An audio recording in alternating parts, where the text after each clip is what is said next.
Hello मेरे प्यारे विद्यार्थियों, आई एम अरविंद सर। आज मैं आपको आधुनिक परमाणु सिद्धांत के बारे में बता रहा हूँ, जो केमिस्ट्री का बेसिक टॉपिक है। और आधुनिक सिद्धांत हमें बेहद ज़रूरी है और प्रत्येक विद्यार्थी को इसकी आवश्यकता पड़ती है। समझें गौर से।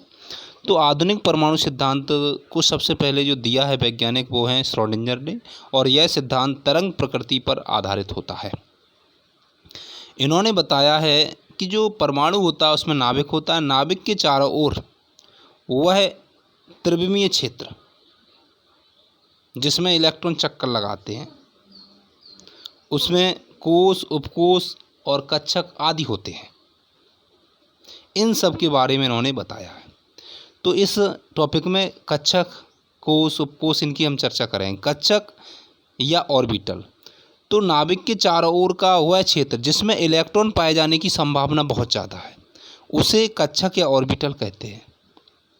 प्रत्येक कक्षक में अधिकतम 2 इलेक्ट्रॉन भरे जा सकते हैं और दोनों इलेक्ट्रॉनों का चक्रण विपरीत होता है। ये कक्षक 4 हैं, एस, पी, डी, एफ।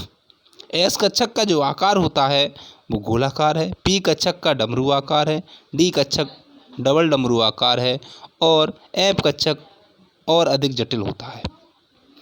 यदि किसी कोश में यानी कक्षा में कक्षक की संख्या ज्ञात करते हैं तो एन स्क्वायर से ज्ञात कर लेते हैं। मान लो n बराबर 2 यानी कोश को ही कक्षा कहते हैं। दूसरे कक्षा में कितने कक्षक हैं, तो n कक्षा 2 पे स्क्वायर 4 कक्षक होंगे, जहाँ n मैंने बताया कोश की संख्या। उपकोश, कक्षक जब आपस में मिलते हैं तो उपकोशों का निर्माण होता है, जिन्हें सबसेल कहते हैं। और उपकोशों को भी SPDF से दर्शाते हैं।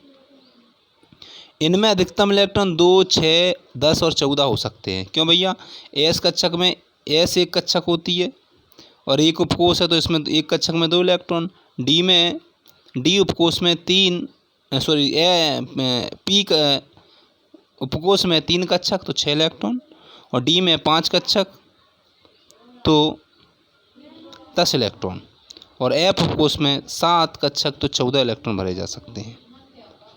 आगे बात करें कोश को ही हम कक्षा या मुख्य ऊर्जा और स्तर कहते हैं। इसको KLMN या 1, 2, 3, 4, 5 आदि से दर्शाते हैं। अब इस टेबल में हम सीखेंगे कि कोश, कक्षा, इनमें सब अंतर। तो कोश या कक्षा होता है KLMN।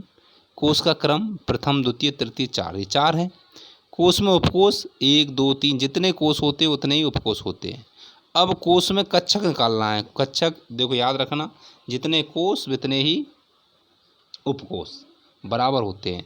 अब इनमें कक्षक, तो पहले कोश कहो या उपकोश कहो, तो इसमें कक्षक होते हैं एक, कौन सा? एस। और एस कक्षक में एक कक्षक है तो 2 इलेक्ट्रॉन भरे जाते हैं। दूसरे कक्षा या उपकोश में कितने कक्षक होते हैं? कक्षक होते हैं 4 कैसे? 3 पी के 1 एस का, इस प्रकार 8 इलेक्ट्रॉन भरे जाते हैं।